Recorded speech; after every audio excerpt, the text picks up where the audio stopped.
Hey guys, welcome back to my channel. So first of all, जिन्होंने इसका first part नहीं देखा है, डिस्क्रिप्शन बॉक्स से जाकर चेक कर लीजिए, लिंक आपको वहीं पर मिल जाएगा। लेकिन वापस आना मत भूलना क्योंकि आगे की स्टोरी और भी ज्यादा धमाकेदार होने वाली है। जहाँ लास्ट सीन में हमने देखा था कि रैंग और लैंग दोनों के दोनों 1938 की उस ट्रेन में जा रहे होते हैं और उसी ट्रेन में वो एक आदमी से भी टकरा जाते हैं जो कि उन्हें काफी गुस्से से घूर रहा होता है। हांजो भी उसी ट्रेन में होती है जो कि योंग के पीछे पीछे ही वहाँ पर गई हुई होती है क्योंकि वो उसे मिलना जो चाहती थी और वो भी ब्राइडल ड्रेस में। फ्लैशबैक से ये पता चलता है कि योंग 1938 वाली टलुपा के पास हेल्प मांगने के लिए गया हुआ था। वो उसे सारी सच्चाई बताते हुए कहता है कि उसे फ्यूचर वाली टलुपा ने एक मिशन के लिए यहाँ पर भेजा हुआ था, लेकिन उससे पहले ही वक्त समाप्त हो गया और वो यहीं पर रह गया। 1938 वाली टलुपा भी फ्यूचर टलुपा जैसे ही थी जो कि योंग से कॉन्ट्रैक्ट को साइन करवा लेती है। बोलती है कि आज बुसान से एक ट्रेन चलने वाली है जिसमें लेजेंडरी पाइप है जो कि मेरे लिए बहुत ही ज्यादा इम्पोर्टेंट है और अगर वो तुम मेरे लिए ले आए तो मैं तुम्हें तुम्हारी टाइमलाइन में वापस भेज दूंगी। और यही वो रीजन था दोस्तों कि योंग रैंग के साथ में उस ट्रेन में जा रहा था। वहीं एक मिस्टीरियस मैन भी बैठा हुआ होता है जो कि बहुत देर से रैंग और योंग को घूर रहा होता है। उसी ट्रेन में सोनजू और कोरिया के वो लोग भी होते हैं जिन्हें जापानीज आर्मी ने बांध कर रखा हुआ था, जो कि अपनी प्लानिंग प्लॉटिंग के अकॉर्डिंग ट्रेन के टनल में जाते ही उसमें आग लगा देते हैं। जापानीज आर्मी को मारकर वहां से फरार हो जाते हैं। वहीं अंधेरे का फायदा उठाकर रैंग के गुंडों ने सारे पैसेंजर्स का ही सामान चुरा लिया होता है क्योंकि वो लेजेंडरी पाइप को जो ढूंढ रहे थे। जिस बात से योंग तो बहुत ज्यादा शॉक हो जाता है क्योंकि वो अपने भाई रैंग के इस प्लान के बारे में तो जानता ही नहीं था। काफी शातिर था रैंग। वही रैंग का आदमी होंजो को लूटने के लिए भी वहाँ पर पहुँच चुका था, लेकिन जैसा कि हम जानते हैं वो तो माउंटेन गॉड है, उसके पास बहुत सारी सुपरनेचुरल पावर्स भी थी और वो उसे काफी अच्छे से मदद चखा रही होती है। लेकिन उस लेजेंडरी पाइप को तो ऑलरेडी होंजो के एक आदमी ने चुरा कर उसे दे दिया था।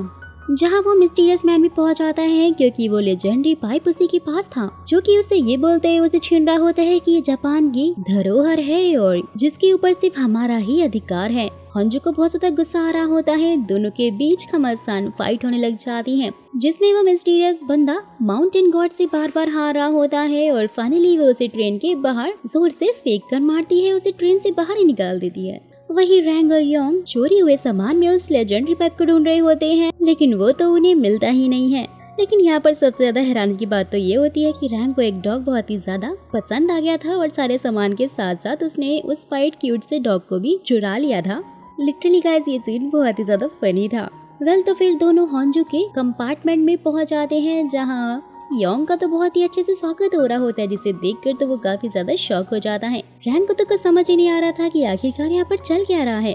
होंजो को देखते ही योंग तो काफी ज्यादा शॉक हो चुका था कि माउंटेन गॉड तुम यहाँ पे क्यों हो, क्योंकि वो भी बहुत अच्छे से जानता था कि होंजो बहुत ज्यादा चेपू है जो कि उसके पीछे हजारों सालों से पड़ी हुई है। होंजो मुस्कुराते हुए बोलती है कि शायद अब तक तो तुम उस इंसानी लड़की को भूल चुके होगे। साथ ही उसके साथ में एक डील करते हुए बोलती है कि ये लेजेंडरी पाइप तो तुम्हें मिल जाएगा, लेकिन उसके लिए तुम्हें मुझसे शादी करनी होगी। योंग उसे सॉरी बोलते हुए कहता है मैं सिर्फ जिया को ही चाहता हूँ और इसलिए तुमसे शादी नहीं कर सकता। होंजो को तो बहुत ज्यादा गुस्सा आता है और जोरदार उसे थप्पड़ मारती है क्योंकि भाई बेचारी का दिल जो टूट चुका था। रैंग भी काफी ज्यादा शॉक हो जाता है ये सब कुछ नाटक देखकर। वहीं जापानीज आर्मी भी सोनजू और उन बाकी के लोगों को मार रही होती है। सोनजू को तो बहुत ज्यादा गुस्सा आ रहा होता है जो कि फॉक्स रूप में आकर सबको बहुत ही अच्छे से मजा चखाता है। यहाँ होंजो को बहुत ज्यादा गुस्सा आ रहा होता है, सारा सामान यहाँ वहाँ फेंक रही होती है। योंग उसे समझा रहा होता है लेकिन वो तो कुछ समझती ही नहीं है और वो उल्टा उसे ही मारने लग जाती है। दोनों के बीच में लड़ाई होने लग जाती है। लड़ते लड़ते ये दोनों ट्रेन की छत पर ही पहुँच जाते हैं, जो कि काफी ज्यादा फनी सीन था। होंजो योंग से भी बहुत ज्यादा शक्तिशाली होती है, इसलिए उसे उठाकर यहाँ वहाँ फेंक रही होती है। जिसके बाद योंग भी फाइनली अपनी स्वार्ड निकालता है और वो भी होंजो को मारने जा रहा होता है, लेकिन अचानक से वो स्लिप हो जाती है और योंग उसे संभाल लेता है। ये सीन देखकर तो योंजो बेचारी शर्माने लग जाती है और उसे बहुत ज्यादा खुशी भी हो रही होती है कि योंग ने उसे बचा लिया। लेकिन 4 दिन की चांदनी फिर अंधेरी रात, दोनों में दोबारा से फाइटिंग स्टार्ट हो जाती है। जैसे ही होंजो योंग पर जंप मारती है, दोनों ही ट्रेन की रूफ तोड़कर नीचे आके गिर जाते हैं। रैंग भी वहीं पर होता है। योंग उससे हेल्प मांग रहा होता है लेकिन वो तो उसे टाटा बाय बाय बोलकर वहाँ से निकल जाता है। कैसा भाई है ये। वेल, तो उनके बीच फाइटिंग दोबारा से स्टार्ट हो जाती है, लेकिन इस बार योंग होंजो को ट्रेन से बाहर ही फेंक देता है और उसे बोलता है हasta la vista। अब मेरा आपसे ये सवाल है कि आप में से वो लोग कौन से हैं जो जानते हैं कि हास्ता ला विस्ता का मीनिंग क्या है और ये लैंग्वेज कौन सी है। देखते हैं कि कौन कौन इसका मतलब अच्छे से जानता है। कमेंट बॉक्स में लिखकर मुझे बताना बिल्कुल भी मत भूलना। तो यंग काफी ज्यादा खुश हो रहा होता है, लेकिन वो तो जानता ही नहीं था कि माउंटेन गॉड बहुत ज्यादा शक्तिशाली है और गुस्से में आकर हॉन्जू ट्रेन को ही उठाकर रोक लेती है। वहीं सोनजू भी जैसे देखता है ये ट्रेन रुक चुकी है, वो उन सारे लोगों को लेकर वहाँ से भाग जाता है। रैंग भी अपने भाई योंग को लेने के लिए घोड़े पर पहुँच चुका था, जिसके बाद वो भी अपनी जान बचाते हुए वहाँ से रैंग के साथ में भाग जाता है। लेकिन यहाँ पर हैरानी की बात तो ये थी कि एक ही ट्रेन में होने के बावजूद भी सोनजू और योंग एक बार फिर से एक दूसरे को नहीं मिल पाते हैं और दोनों एकदम अलग अलग दिशाओं में जा रहे होते हैं।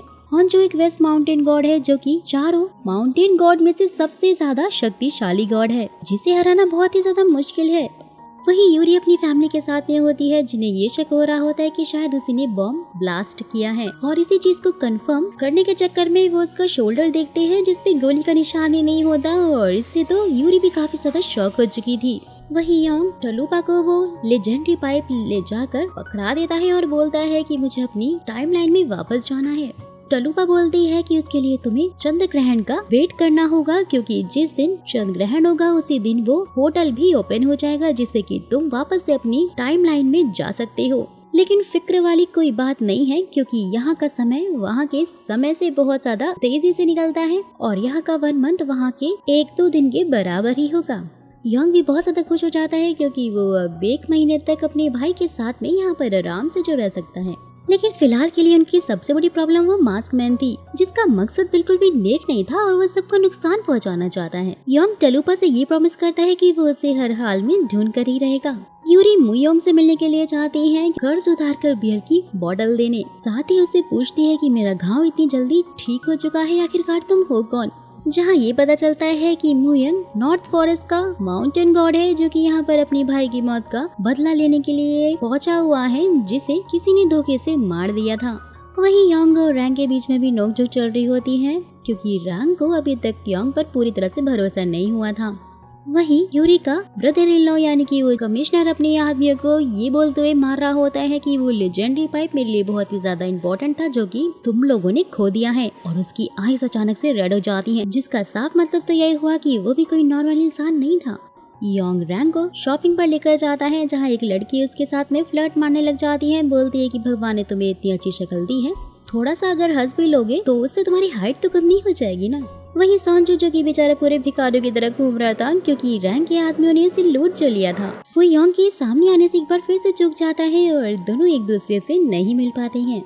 जैसे ही रैंग और योंग दोबारा से उस रेस्टोरेंट में पहुंचते हैं, हॉन्जू को देखकर काफी ज्यादा शॉक हो जाते हैं। योंग तो वहाँ से भागने वाला होता है, लेकिन हॉन्जू उसे खींचकर अंदर ले जाती है और उससे सॉरी बोलने लग जाती है, जो भी उसने उसके साथ में किया था, और साथ ही फटाक से उसके हाथ पर किस भी कर लेती है, जिससे कि योंग को तो काफी ज्यादा गुस्सा आता है और उठकर वहाँ से चला जाता है। योंग को जे की बहुत ज्यादा याद आ रही होती है, उसे काफी ज्यादा मिस कर रहा होता है। नेक्स्ट मॉर्निंग योंग हॉन्जू को बहुत ज्यादा मस्का मार रहा होता है, जो बात हॉन्जू भी समझ आती है। बोलती है कि आखिरकार तुम चाहते क्या हो। वो उसे फिर उस मास्क मैन को ढूंढने के लिए हेल्प मांगने लग जाता है, जिसके बदले हॉन्जू भी उसके साथ में एक डील करते हुए उसे अपनी जगह एक इवेंट पर भेज देती है, जहाँ योंग को यूरी मिल जाती है। योंग के ये पूछने पर कि क्या तुम सोनजू के साथ में यहाँ पर आई हो, यूरी उसे बोलती है कि मैं तो तुम्हें जानती भी नहीं हूँ। और जैसे ही वहाँ पर इवेंट स्टार्ट होता है, एक लड़की बहुत ही अजीब तरीके से सब पर अटैक करने लग जाती है, सबको मार रही होती है। ये देखकर योंग बहुत ज्यादा शॉक हो जाता है। वो यूरी को भी मारने के लिए आती है, लेकिन योंग उसे रोक लेता है और जैसे ही वो सबको मारते मारते बाहर जा रही होती है, मॉन्गिंग वहीं पर बाहर खड़ा हुआ होता है, जो कि इस लड़की को एक कॉफिन में बंद कर अपने साथ में ले जाता है। जिसके बाद योंग को यूरी से ये पता चलता है कि गोमसिंग सिटी की सारी खूबसूरत लड़कियां याचास राक्षस में बदल रही हैं, जो कि एक ऐसा राक्षस होता है जो कि इंसानों का मांस खाता है। याचा के अंदर 3 वॉर्म्स यानी कि ऐसे कीड़े डाले जाते हैं, जो कि ह्यूमन लस्ट और उनके डिजायर से बने होते हैं। नेक्स्ट सीन में योंग रैंग को लेकर चोई ब्यूटी सैलून में पहुंच जाता है, क्योंकि वो लड़कियां यहीं से रेडी होकर आई थी, जिसका साफ मतलब तो यही हुआ कि यहीं पे कुछ न कुछ प्रॉब्लम है। सैलून की ओनर योंग और रैंग को देखकर तो उन पर लट्टू ही हो जाती है, क्योंकि वो काफी ज्यादा हैंडसम जो लग रहे थे।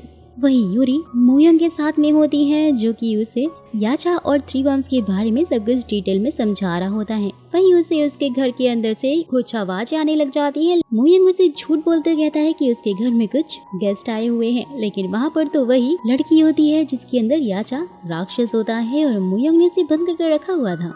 यहाँ योंग और रैंग सलून में सबके ऊपर नजर रखे हुए होते हैं, जहाँ की लेडी जानबूझकर रैंग को छूने के बहाने ढूंढ रही होती है, जिससे कि रैंग को तो बहुत ही ज्यादा गुस्सा आने लग जाता है और अपना सारा गुस्सा जाकर वो अपने भाई योंग पर उतारने लग गया था।